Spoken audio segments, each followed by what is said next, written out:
ভারতের মাটিতে দাঁড়িয়ে আছে এমন এক স্থাপত্য যার সৌন্দর্য পৃথিবীর কোটি কোটি মানুষকে আজও মুগ্ধ করে। সাদা মার্বেলের অপূর্ব এই স্মৃতিসৌধের নাম তাজমহল। শুধু একটি স্থাপত্য নয়, তাজমহল যেন ভালোবাসা, স্মৃতি আর ইতিহাসের এক অন্যান্য প্রতীক।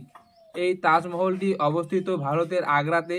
যমুনা নদীর তীরে অবস্থিত।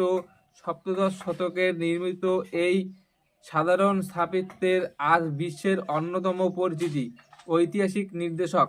তাজমহল নির্মাণের নির্দেশ দিয়েছিলেন মুঘল সম্রাট শাহজাহান। তার প্রিয় স্ত্রী মমতাজ মহলের স্মৃতির উদ্দেশ্যে এই সমাধি সৌধ নির্মাণ করা হয়। মমতাজ মহল 1531 সালে মৃত্যুবরণ করেন। এরপর তার স্মৃতিকে অমর করে রাখতে শুরু হয় এই বিশাল নির্মাণ কাজ। তাজমহল নির্মাণ শুরু হয় 1530-এর দশকে এবং মূল সমাধিসৌধটি সম্পূর্ণ হতে প্রায় 2 দশক সময় লেগে যায়। পুরো সাদা মার্বেলের বিশাল গম্বুজ, 4 কোণের 4টি মিনার এবং নিখুঁত ভারসাম্যপূর্ণ নকশা এই সাম্রাজ্যটিকে করেছে অসাধারণ। দেওয়ালের উপর লেখা যায় সূক্ষ্ম পাথরের করুণ কাজ এবং দেখা যায় বিভিন্ন ধরনের অলঙ্কার। তাজমহল সৌন্দর্যের অন্যতম বৈশিষ্ট্য হলো এক নিখুঁত পরিসাম্য, এক পাশের যার সঙ্গে অন্য পাশের নকশা আচার্য মিল। তাজমহল নির্মাণের প্রধান ও সাদা মার্বেলের ব্যবহার করা হয়েছে। বিভিন্ন মূল্যবান ও আধা মূল্যবান পাথর দিয়ে তৈরি করা হয়েছে অলঙ্করণ। ফুল ও লতা পাতার নকশা যেন পাথরের গায়ে জীবন্ত হয়ে উঠেছে।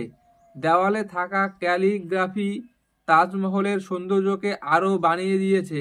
সৌন্দর্য শুকনো করুণা কাজ, প্রতিটি অংশ মুঘল শিল্প এবং স্থাপত্যর অসাধারণ দক্ষতা পরিচয় পাওয়া যায়। তাজমহলকে প্রায় ভালোবাসার প্রতীক বলা হয়। এর পিছনে রয়েছে শাহজাহান ও মমতাজ মহলের ইতিহাস। প্রতি বছর বিশ্বের বিভিন্ন প্রান্ত থেকে অসংখ্য মানুষ আগ্রাতে এই তাজমহল দেখতে আসেন। তাজমহল দেখতে চোখে খুব সুন্দর। তাজমহলের সৌন্দর্য দিনের বিভিন্ন সময়ে যেমন নতুন রূপ ধারণ করে। সকালের নরম আলো, একটি শান্ত কোমল দিনের আলো ঝকঝকে সাদা, আর সূর্যাস্তের সময় সোনালি আবহাওয়ায় হয়ে ওঠে এই তাজমহল। তাজমহল শুধু পাথর আর মার্বেল দিয়ে তৈরি একটি স্থাপত্য নয়, এটি ইতিহাসের শিল্পের ঐতিহ্য এবং ভালোবাসার একক অন্যান্য গল্প। যেন গল্পটি শতাব্দীর পরিচিতিও আজ মানুষকে মুগ্ধ করে।